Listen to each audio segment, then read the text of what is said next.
Sejam muito bem-vindos. Está começando mais uma reunião de laboratório. Eu sou o Márcio Ribeiro, estou aqui com meu amigo e companheiro de bancada, Tiago Nunes de Menezes. Seja bem-vindo, Tiago. Ó, esse jargão é meu, tá? Eu vou querer direitos autorais nesse Esse é o negócio aí. jargão do início do programa, cara. Já era. Tudo bem, Marcinho. Muito obrigado pela saudação copiada, mas tá tudo certo. Bom, hoje a gente vai receber um amigo nosso, o Pablo, que ele acabou de publicar um trabalho dele no Journal of Cachexia, Sarcopenia and Muscle, que é uma revista muito importante na área de músculo esquelético. E ele vai contar um pouco mais dessa história pra gente. Então, vamos chamar o Pablo aqui? Vamos lá. Toca pra reunião.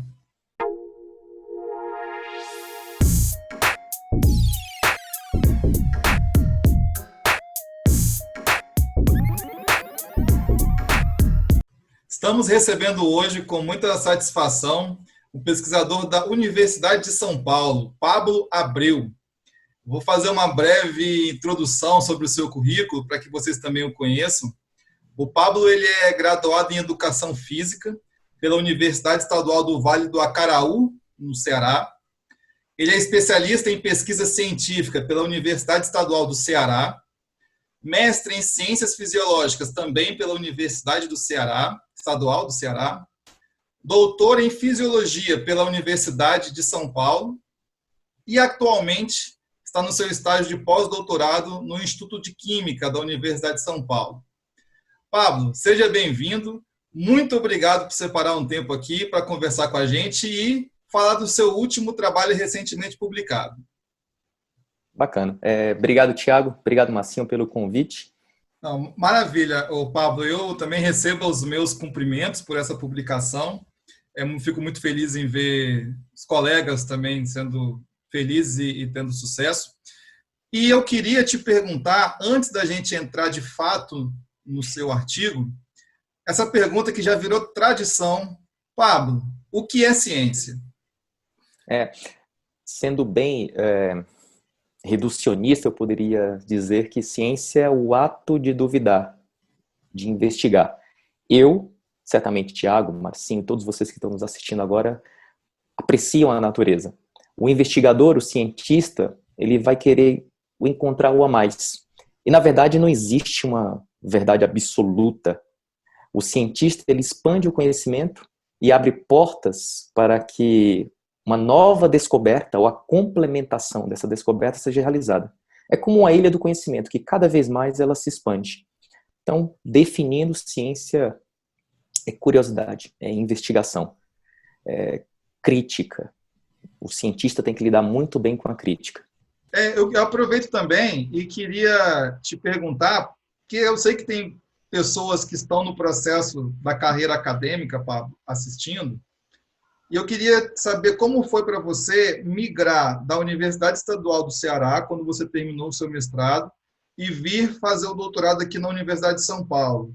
Como que você fez o contato? Como que foi esse processo? Porque eu gostaria de que você compartilhasse para que algumas pessoas que estão, de repente, nessa fase da vida, também se encorajem a abordar um pesquisador, um professor que ele queira uma orientação, e como que foi esse processo para você?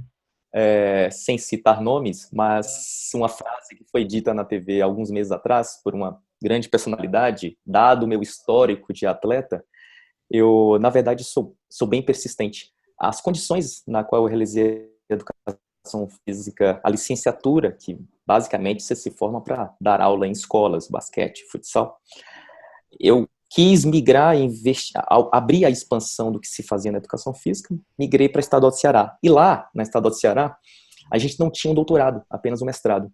Eu recordo que eu fiz inúmeros telefonemas para tentar expandir o que a gente fazia lá com exercício, no esteira de seres humanos improvisada. A gente fez fomos no madeireiro, ele fez algumas caixas de acrílico com madeira, a gente improvisou uma esteira de humanos e colocamos animais, fizemos diversos testes lá, com coletas sanguíneas, lactato, glicemia, outras coisas, mas eu não podia expandir além daquilo.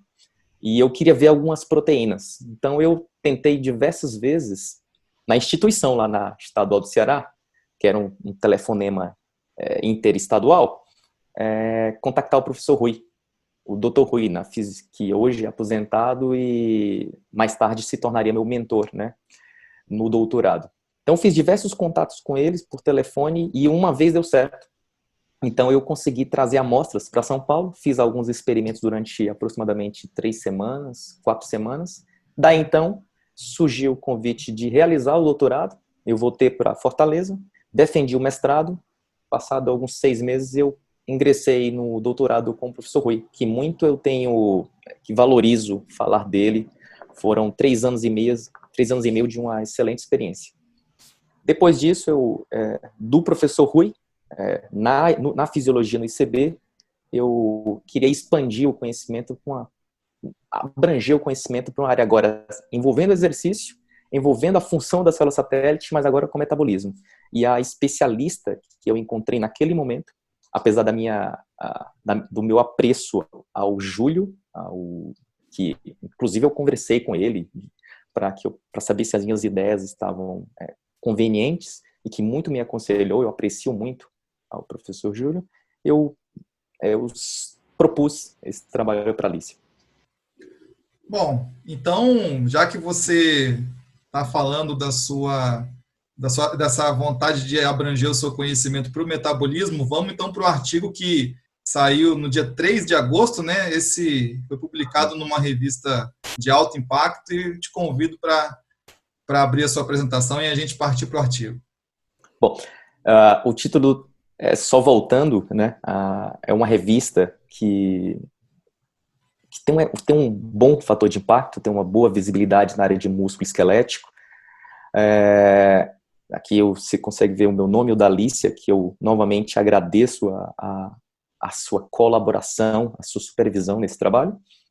Ao departamento de bioquímica, ao chefe, ao subchefe do departamento, ao Instituto de Química, que me receberam muito bem lá. Então ele fala basicamente nós encontramos, e era uma pergunta que me instigava a tentar conhecer o exercício físico, sobretudo o exercício aeróbio, eu vou chamá-lo aqui de endurance, que um ano antes de me apresentar para a Alicia, eu havia reunido aproximadamente 8 trabalhos com camundongos, com roedores, e 7 trabalhos com seres humanos. Então eu reuni esses trabalhos numa revisão, e nesse trabalho, diferente do exercício com sobrecarga, que promove microlesões que a função dessas células são requeridas para reparar o tecido, no exercício aeróbio, que a gente sabe que ocorrem modificações de fosforilação oxidativa, de expansão da massa e da função mitocondrial no tecido, eu me fiz a seguinte pergunta: será que essas células estão se expandindo nesse tecido de treinados, né, aerobiamente? E nessa revisão eu consegui dizer que sim. A gente conseguiu identificar que no exercício, diferente das lesões induzidas por outro tipo de exercício ou outro tratamento, as células satélites estavam expandidas. Contudo, não existia ainda um mecanismo por trás de dizer por que essas células estavam expandidas, por que aumentou tudo essas células no tecido muscular esquelético. Daí então foi o projeto que foi aprovado pela FAPESP e começamos nossas investigações. Dando aqui um passo para a primeira figura, sempre na figura A, na letra A de toda a figura, eu fiz questão de pôr uma figura ilustrativa para que facilitasse, inclusive, a compreensão do leitor especialista e aquele que não é especialista.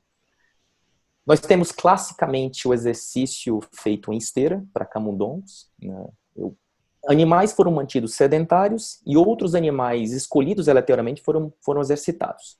Para que a gente pudesse prescrever um percentual de intensidade ou a máxima fase estável do lactato, que pudesse ter uma predominância do metabolismo oxidativo, que inclusive já foi publicado pelo Júlio em 2007, e o meu trabalho de mestrado também, só que com ratos, a gente encontrou que 60% desse primeiro teste exaustivo foi a prescrição que classicamente é utilizado para se treinar animais.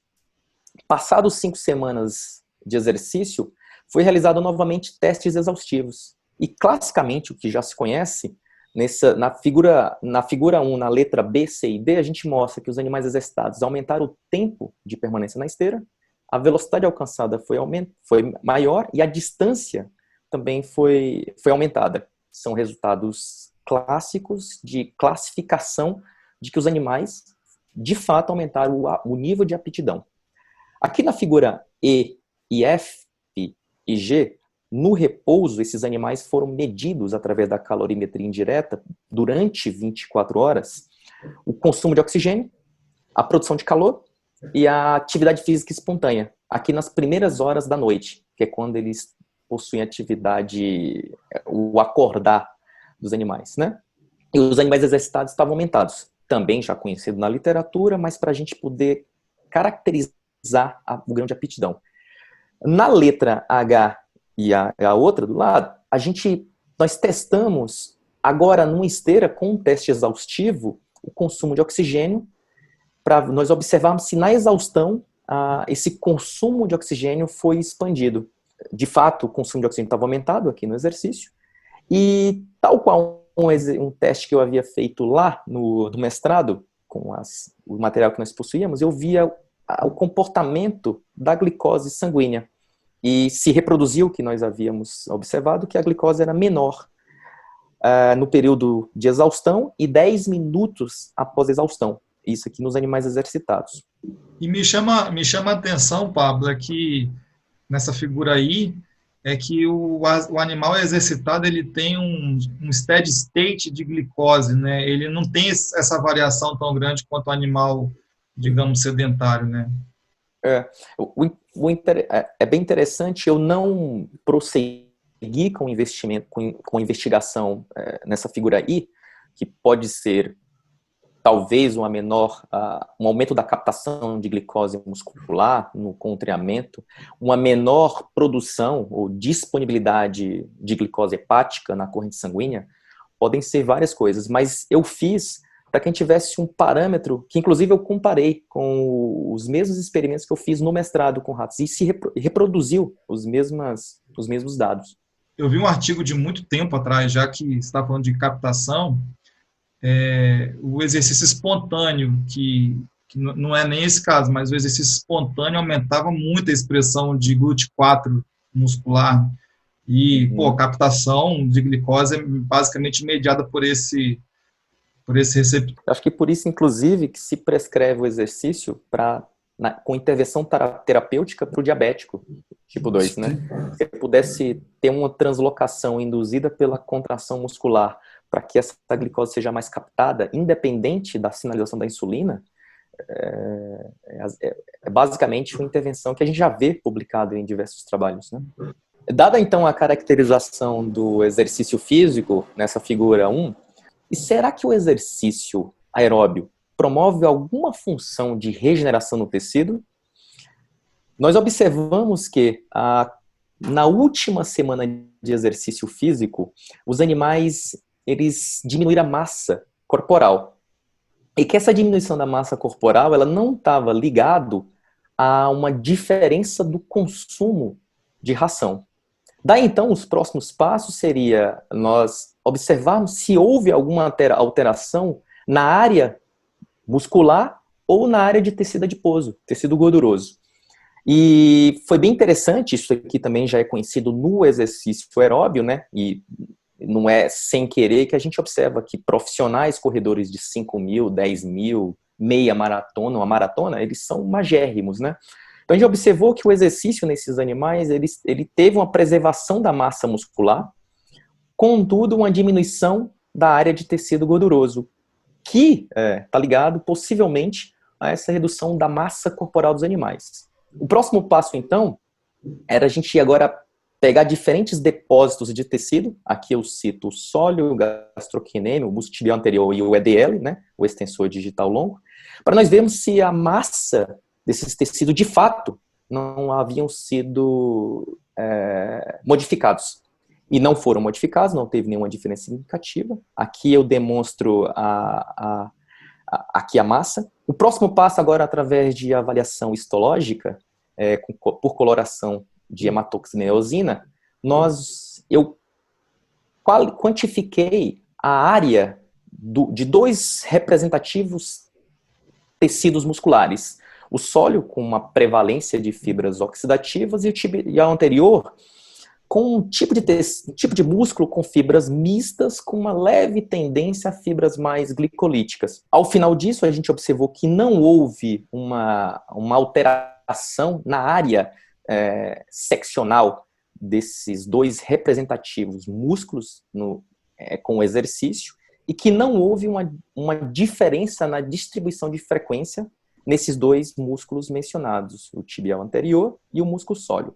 Nós concluímos, então, com essa figura que a diminuição, que também já é conhecida da massa corporal dos animais, ela estava representada pela diminuição da área de tecido gorduroso. Durante o treino dos animais exercitados, qual era a distância que eles percorriam em cada sessão de treino? Eles percorriam, em média, por dia, uns 800 a 900 metros por dia. Era em esteira, não era roda livre, né, que costuma-se a ter uma quilometragem maior. Contudo, aqui eu tinha um controle de que todos estavam realizando em torno de 800 a 900 metros. Então, agora o próximo passo, a partir de observarmos que a diminuição, uma caracterização do treinamento físico estava atrelada a uma diminuição da área de tecido gorduroso, aquela minha colocação sobre a regeneração do tecido, né? Para isso, após o período de treinamento físico, 24 horas após a última sessão de exercício, eu induzi uma lesão no músculo tibial anterior. Passados 7 dias, que também é um período clássico para a gente ver fibras que foram recentemente formadas, aquelas que o núcleo que se encontra na periferia, ela se encontra centralmente, que mais tarde, quando o músculo está totalmente reparado, ele migra novamente para a periferia. Eu peguei essa janela de 7 dias. E através de coloração por HE, aqui no músculo, que comparando os animais sedentários e exercitados, tanto nos controles quanto nos lesionados, a gente viu que não houve diferença com o exercício da área seccional dessa fibra. E o que já era esperado, a lesão promoveu uma atrofia nessa janela de 7 dias. Mas, para nossa surpresa, o número de núcleos centralizados nos animais exercitados foi aumentado, o que nos diz que, de fato, o exercício estava promovendo uma aceleração ou um estado de melhora do reparo do tecido muscular. Quando nós, através de imunofluorescência, quantificamos as miosinas embriônicas, nós observamos que também, o que havia sido observado com a centralização dos núcleos, também elas estavam expandidas aqui. Nessa corte transversal corado com HE, é possível também a gente observar no músculo lesionado diversas células que infiltram, e eu vou chamá-las aqui de infiltrado inflamatório, que na situação, na condição do exercício, após terem sido contabilizadas, elas estavam diminuídas, o que nos diz de que a inflamação tinha sido diminuída nessa janela de 7 dias com o exercício físico. A gente ainda fez um segundo experimento com imunofluorescência com o marcador de CD68, que também reproduziu a contagem de infiltrado inflamatório. Por fim, através de um outro método de coloração, de Sirius Ret, na qual a gente consegue contabilizar colágeno 1 e colágeno 3, basicamente colágeno 1, que são proteínas abundantes na área de matriz extracelular na lesão, durante a reparação. A gente observou também, contabilizadas às cegas, que a área de tecido fibroso ou depósito de tecido fibroso estava diminuído, provendo aqui um resultado super interessante que outros autores já observaram, por exemplo, no envelhecimento, com o exercício ou com outras estratégias terapêuticas, após uma modulação do metabolismo desse músculo, desse tecido. Dado, então, esse primeiro aspecto que eu caracterizei o exercício, caracterizei a estrutura dos tecidos, tecido adiposo, tecido muscular. Caracterizado agora nesse terceiro passo, só para relembrar, o aspecto reparo, da regeneração do tecido, eu agora teria que observar como é que se encontra, então, as células satélites. Como é que está a função dessas células? Para isso, foi um experimento que me deu bastante trabalho. Quem trabalha com cultura primária sabe o que eu estou dizendo, o quanto que contamina, o quanto que morre por um aspecto estocástico, o quanto foi complicado estabelecer a cultura primária de células troncomusculares, células satélites, no laboratório da Alicia. A gente conseguiu durante esse período, e após vários testes, o plaqueamento de 120 horas, ela se encontrava num aspecto perfeito para se investigar uma transição entre o estado proliferativo e a diferenciação. Para isso, todos os meus experimentos foram conduzidos com 120 horas de cultura. Talvez vocês vão me perguntar quais eram as condições. As condições eram as mais fisiológicas possíveis, quanto ao conteúdo de piruvato, a de glicose no meio, com o soro 20%, né, para manutenção do crescimento, a viabilidade celular. E a partir disso, eu fiz diversos marcadores de autorrenovação e algumas observações morfológicas. Dentre eles, aqui na figura, na letra B, a gente observa que houve o aumento, através de RT-PCR, de PAX7, de MyLD, CXR4, CH1, SPRY1, dentre outros marcadores, que todos estavam aumentados com exercício físico, o que é bem interessante. Esse experimento eu repeti diversas vezes. Aqui eu estou com N de 8 animais, para quem tivesse de fato, o que eu tinha visto era que essas células estavam expandindo o aspecto de autorrenovação destas.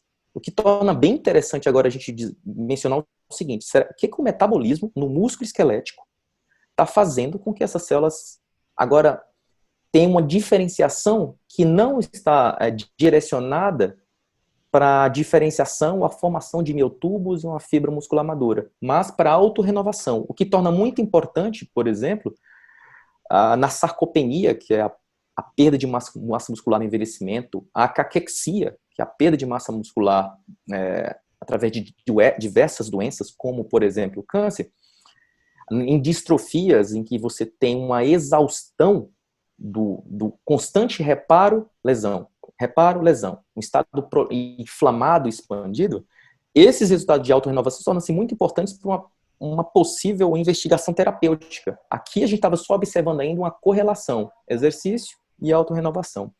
Aqui eu observei ainda um aspecto mais morfológico, na qual essas células elas tinham uma estrutura que conservava um aspecto menos diferenciado nessas 120 horas de tratamento, que foi significativa aqui na letra D. E quando a gente fez um outro experimento de contabilização de colônias miogênicas e que dá um parâmetro de estado proliferativo dessas células, elas não haviam se modificado. O que é que nós estamos vendo aqui nessa figura número 4? De que essas células agora, dos animais exercitados, estavam aumentando o perfil de autorrenovação, diminuindo ou retardando a diferenciação, e a proliferação foi mantida estável. Então, assim... Basicamente, então, quando você vê aumenta esse estado de autorrenovação, quer dizer que está tendo muito mais células satélite ali naquele... seja qual for a unidade de medida. Então, no músculo do bicho exercitado. Isso Vai facilitar para ele prevenir lesão, para ele melhorar da lesão. Teoricamente, quanto mais... Se você tem células ali que estão quiescentes no estado adormecido, para as sucessivas lesões futuras, você tem uma manutenção aprimorada do sistema de regeneração, de reparo. E por isso que, inclusive, quando eu citei, é um sistema muito complexo, mas em via de regra, você teria um músculo que com a manutenção da sua homeostasia aprimorada, e quando eventos futuros fossem recrutadas, essas células satélites, elas iriam promover uma melhora, um aspecto regenerativo aprimorado. Então, dado esse contexto que nós chegamos até agora, e só para a gente frisar, nós caracterizamos o treinamento físico aeróbio desses camundongos na esteira, comparados aos mantidos sedentários. Nós observamos os seus depósitos de tecidos, basicamente o muscular e o tecido adiposo. Nós observamos a morfologia desse tecido, e, para minha surpresa, foi um excelente achado. Nós observamos que o exercício estava promovendo um aumento, uma aceleração do reparo do músculo esquelético. Nessa figura, nós observamos, como painel geral, que essas células, isoladas a partir de animais exercitados, estavam expressando os marcadores de autorrenovação. Elas apresentavam uma morfologia na qual elas tinham uma diminuição do aspecto de diferenciação, de se tornarem miócitos, miotubos e uma fibra muscular madura, e não mobilizava a proliferação, a formação de colônias miogênicas. Dado esse primeiro painel, então, já observando as células isoladas, a próxima pergunta seria, que define o projeto, que define a publicação do trabalho, era observar o aspecto energético, sobretudo do consumo de oxigênio mitocondrial, linha na qual o laboratório da Alicia tem a expertise.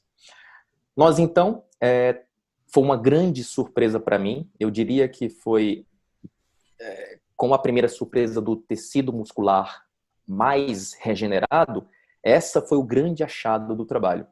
Porque, observem, se nós temos um tecido muscular e um conteúdo muito baixo dessas células satélites, daí o termo satélite pela sua posição estratégica sobre a fibra muscular. Se o tecido muscular amplifica todo o seu conteúdo mitocondrial, a sua capacidade de fosforilação oxidativa, era de se pensar que essas células que estavam lá fazendo parte do nicho também haveriam de promover o aumento do aspecto de consumo de oxigênio, que inclusive em 2012 um trabalho com restrição calórica em camundongos, nas mesmas situações aqui que foram investigadas, e sabendo que a restrição calórica ela também provê um aspecto que em parte se parece com a modulação aprimorada no tecido muscular com exercício aeróbio, essas células apresentavam um perfil mitocondrial aumentado. O que eu esperava? Que também essas células iriam consumir mais oxigênio, tal qual o tecido muscular que já se conhece. Para nossa surpresa, a respiração de células satélites isoladas de animais exercitados, ela apresentava aproximadamente 60% menos consumo de oxigênio, menor consumo de oxigênio.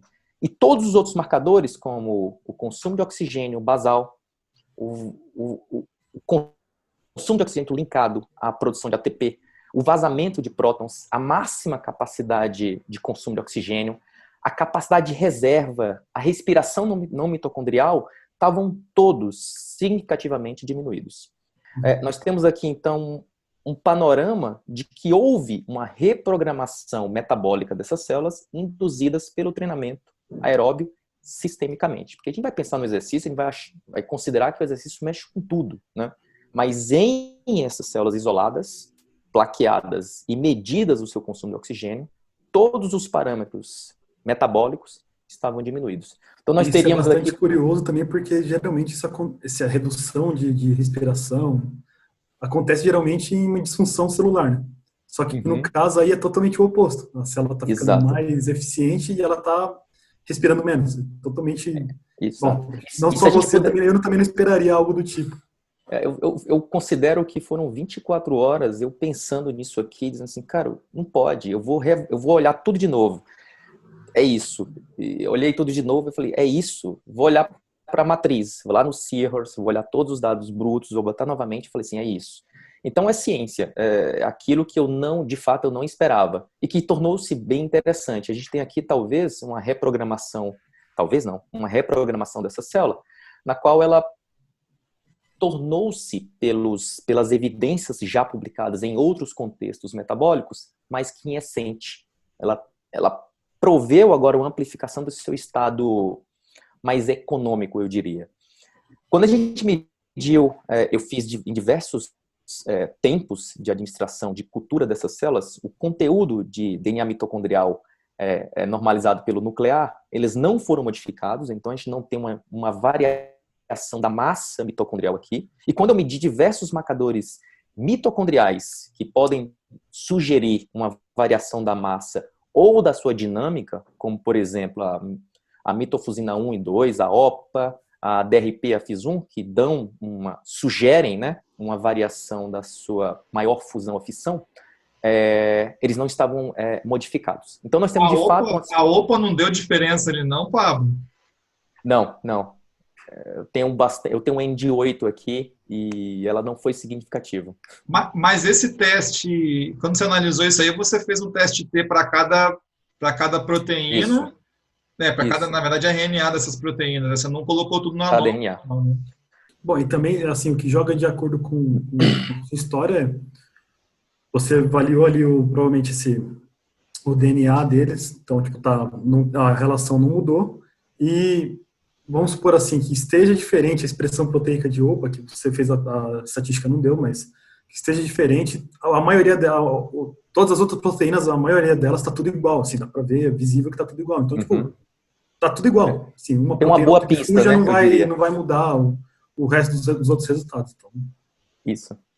Bom, dado então essa primeira figura que eu repito, né? A diferença do consumo de oxigênio não esperado, eu fiz uma outra pergunta que também não constava no projeto inicial, que era o seguinte: bom, eu tenho células então que foram isoladas de animais exercitados em condições de repouso. Eu esperei 24 horas para isolar essas células foram cultivadas durante um período X. Então eu tenho de fato uma reprogramação que aconteceu. Mas o que acontece então se eu desafiasse essas células? Como, por exemplo, com uma amplificação do seu estado ativado. Basicamente, o melhor modelo seria induzir uma lesão nesses animais, isolar essas células de tecidos de animais treinados e lesionados, e num parâmetro temporal, 3 dias é o melhor período para você observar um aspecto proliferativo dessas células. Foi exatamente o que eu fiz na próxima figura. Então, a gente tem aí células que foram isoladas de animais sedentários e exercitados, previamente lesionados, e com 3 dias essas células foram coletadas, cultivadas nas mesmas condições avaliadas anteriormente, ou seja, com 120 horas, e para nossa surpresa também,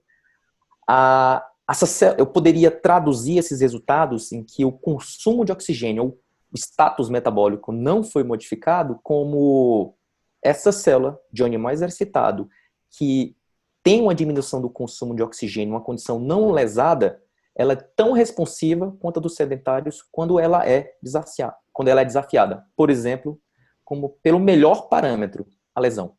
Isso numa janela com 3 dias, porque eu queria observar de fato o estado dela proliferativa. A gente observa, se você comparar as figuras anteriores com esta, que, por exemplo, eu vou voltar aqui, o consumo de oxigênio aqui, a gente observa que ele está aqui dos exercitados e aqui dos sedentários. Quando eu me encaminho para o estado proliferativo, né, lesionado, a gente observa aqui, pelo perfil do Seahorse, é um perfil clássico, que de fato essas células estavam consumindo mais oxigênio, ou seja, nós atestamos que o experimento serviu. Essas células de fato estavam consumindo mais oxigênio, que é conhecido, pela lesão que foi induzida.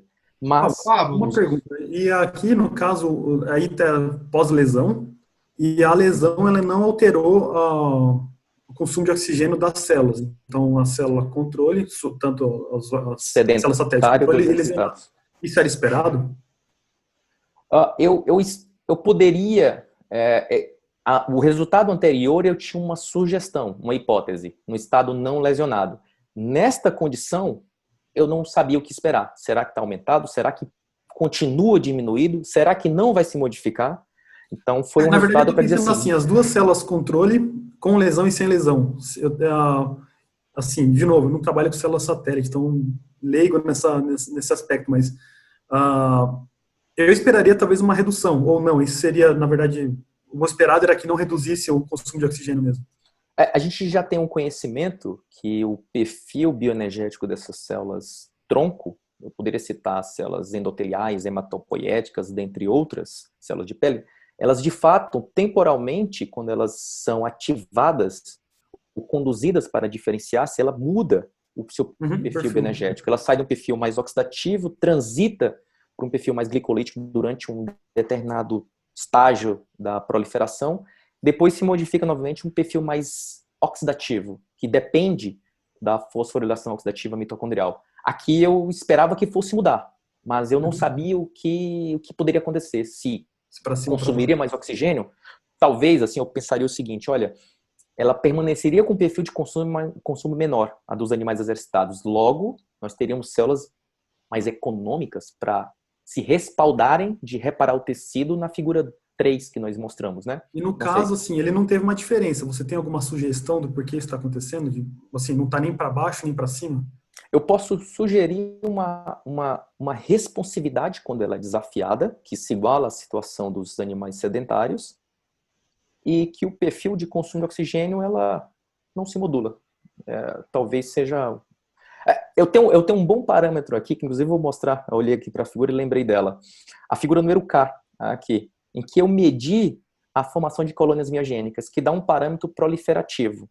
A gente observou na figura anterior que a formação de colônias elas não se alteram, né? E aqui nós estamos traduzindo o seguinte: a proliferação nesse estágio ela é expandida com exercício, com 3 dias após o seu desafio, mas ela não depende de uma modulação do metabolismo induzida pelo treinamento físico. Poderia E, concluir Pablo, isso. só para sanar a minha e a curiosidade de muitos, como que é essa lesão que você induz no músculo? Com cloreto de bário. Então, basicamente, se pega as 2 patas traseiras e faz um pool de 2, 3 animais para você ter um N1. Aqui a gente conseguiu aprimorar para que um animal eu tivesse um N1. Por quê? Porque eu pegava das 4 patas, tanto as dianteiras como as traseiras, considerando que todos estavam em movimento na esteira. Classicamente, utiliza-se as patas traseiras, talvez na forma de pensar como ser humano, que é um bípede. E aqui eu teria que ter um animal exercitados por 5 semanas, um animal viável para 3 semanas após eu poder isolar a célula dele, induzindo uma pequena lesão em todos os tecidos musculares. Não, pera, mas aí você estava induzindo a lesão no tibial anterior. Não, aqui o isolamento, quando eu induzo lesão nas 4 em tecidos específicos, tibial anterior, gastrocnêmio, e no tríceps das patas dianteiras desses animais. Para que eu tivesse, de fato, um isolamento de células que estavam lesionadas. Né? E a mobilidade desses animais, como é que ela ficava? Eles reduziam a mobilidade ou não reduziam a mobilidade? Sim, classicamente a gente não consegue comparar, eu não sou biólogo, né, mas a gente não consegue comparar o quanto que esses animais são resistentes. Assim, no doutorado eu trabalhava com laceração de tecido, então a gente pegava o gastrocnêmio de ratos, induzia uma lesão de 50% das fibras no corte transversal.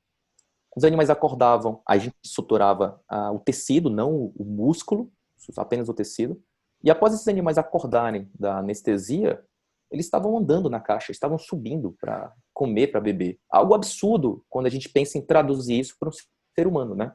Uma lesão no gastro de 50% das fibras, uma laceração, de fato, você precisaria aí de 1 ano de reparo insuficiente, talvez insuficiente desse tecido, até que se tivesse uma atividade contrátil regenerada. Os roedores têm um outro comportamento, mas na indução da lesão, visivelmente você via a mobilidade instantânea diminuída. Aí nós voltamos, então, agora para a figura anterior. Qual seria o próximo passo, Tiago e Marcinho? Era a gente tentar agora criar uma célula nas condições nas que foram observadas com exercício. De que maneira? Já que o consumo de oxigênio foi aproximadamente 60% menor. Nós titulamos algumas drogas, dentre elas a antimicina foi a mais responsiva para a diminuição de aproximadamente 60% do consumo de oxigênio. E, novamente, assim, eu diria que é o terceiro achado desse trabalho, foi que quando eu inibi o consumo de oxigênio e eu mimetizei o efeito do exercício na célula satélite, quase todos os marcadores vistos em células isoladas de animais exercitados também aqui estavam expandidos, como, por exemplo, o clássico marcador PAX7, MyoD, CXCR4, SIRT1.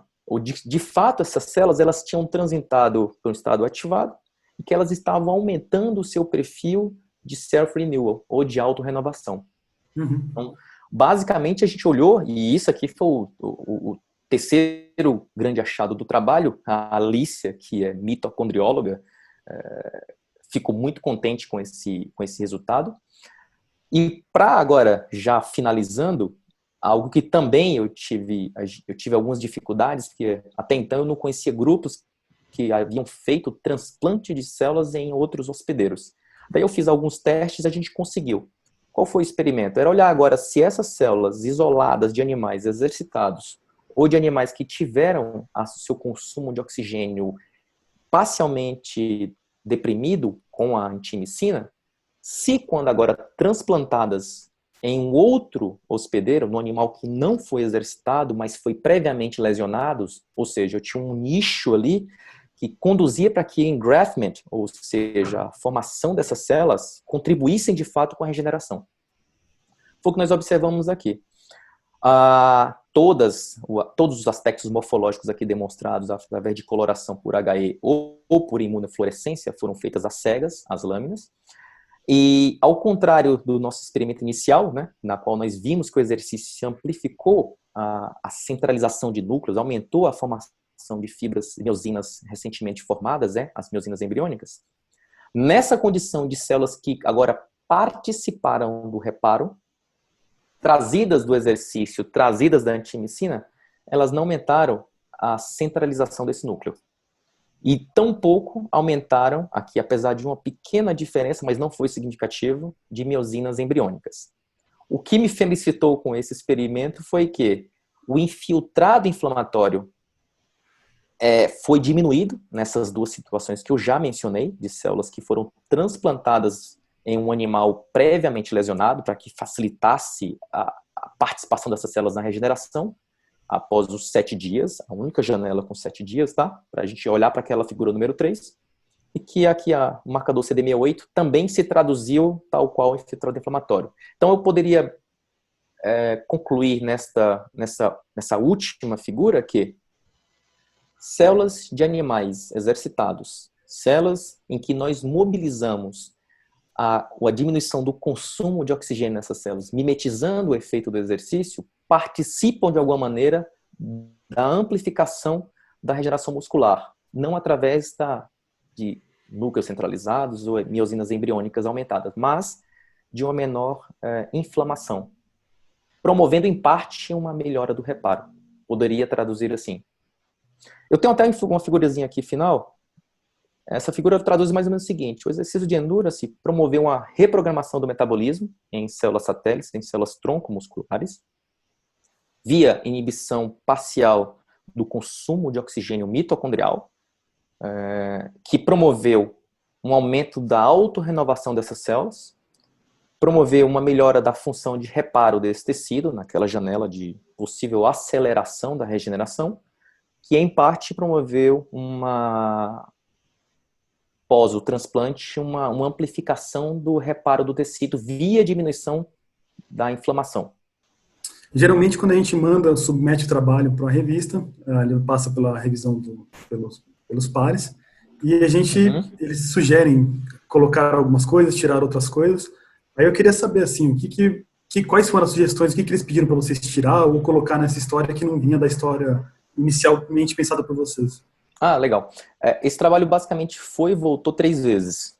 A última, posso começar de trás para frente. A última foi para modificar poucas coisas no texto, mas a primeira, ela veio em meados de fevereiro para março, que inclusive eu tive que trabalhar durante um período eu até lembro bem a data, a última vez que eu fui ao laboratório, de 17 de abril, já estávamos em quarentena, e eu estava fazendo as imunofluorescências histológicas, né? Como, por exemplo, a miosina embriônica e o CD68, para classificar de fato o que eu tinha visto através de coloração era aquilo mesmo. Então, basicamente, o revisor, o que mudou fato foi o aspecto de marcadores. Também eu percebi que nessa figura aqui não estavam os marcadores de diferenciação, que também eu fiz, para dizer assim, bom, se aumentou a autorrenovação, por que está a diferenciação? Miogenina estava diminuída, né, nessa situação. E basicamente foram investigações mais morfológicas. O que a gente tinha visto no transplante e na regeneração do tecido era de fato aquilo. Então, para minha sorte, eu já tinha feito com alguma escala mais lâminas, foi só necessário descongelar.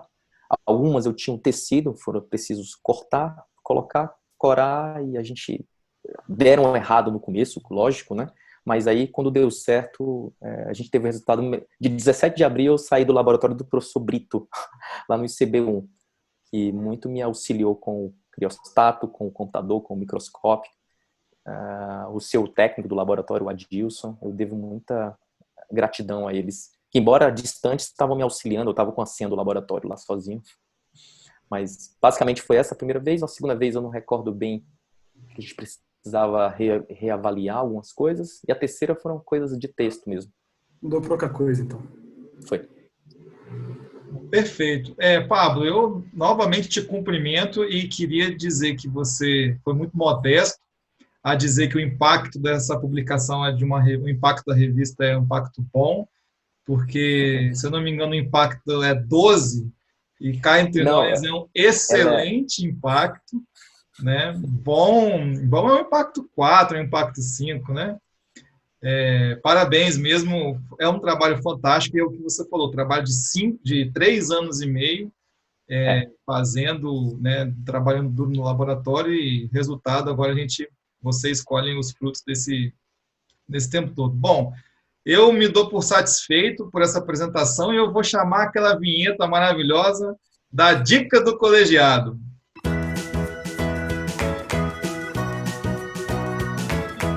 Bom, como digo do colegiado,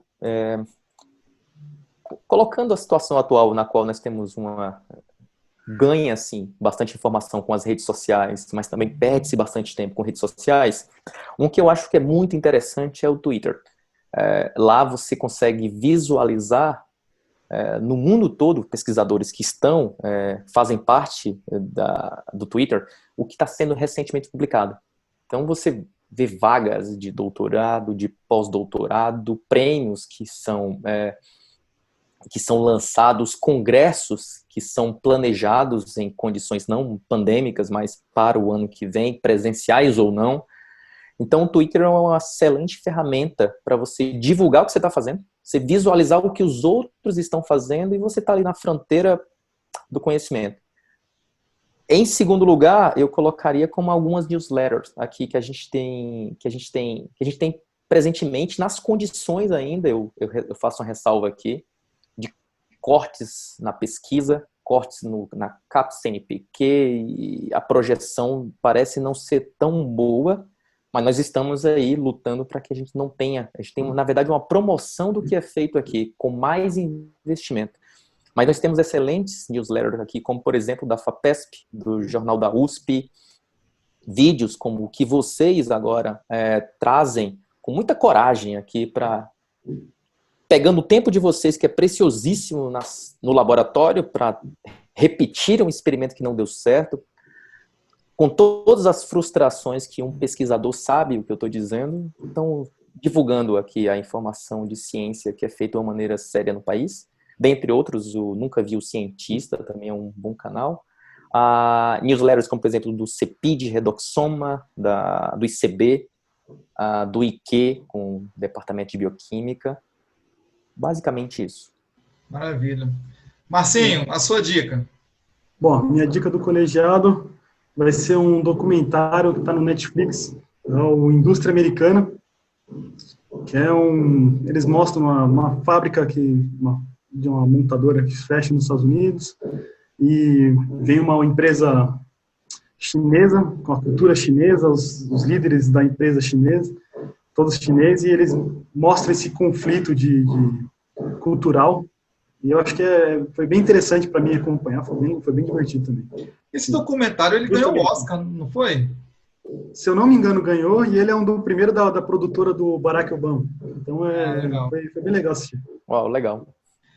Bom, a minha dica é uma dica bem simples, menos, digamos, rebuscada como a de vocês. Eu estou assistindo um seriado bem mamão com açúcar, que eu estou vendo pelo Globoplay, que é o Manifest. É uma ficçãozinha de uma história de um avião que saiu e ele voltou 5 anos depois, meio que parado no tempo. Assim, para distrair um pouquinho a cabeça, e eu acho bem legal. Fica a dica aí do Manifest. Obrigado, obrigado, Thiago. Pablo, te agradeço mais uma vez o seu tempo precioso também de separar e vir conversar com a gente. Te parabenizo pelo artigo publicado e desejo muito sucesso na sua carreira. Cara, agradecer, Pablo, obrigado mesmo. Só com uma última coisa, rapidinho assim, o que você vai fazer agora? Vai continuar no laboratório? Qual o próximo legal. passo agora? Você tem um minuto para responder. Eu acho que, inclusive, eu posso antecipar. A gente está realizando um trabalho paralelo que foi submetido com restrição calórica no perfil metabólico dessas células, na qual eu mencionei. Diferentes etapas de restrição calórica, né? Então, vem coisa nova por aí. Possivelmente não com o tamanho que foi essa publicação do exercício, mas um pouco menor. Ano que vem eu encerro o meu projeto e a gente está aí agora visualizando novas perspectivas para continuar com a investigação científica e espero eu que obtendo satisfação onde quer que eu esteja. Perfeito. Maravilha. Ponto final em mais uma reunião de laboratório. Marcinho, eu te vejo semana que vem. Pablo, te vejo pelos grupos do WhatsApp. Um abraço. Valeu, galera.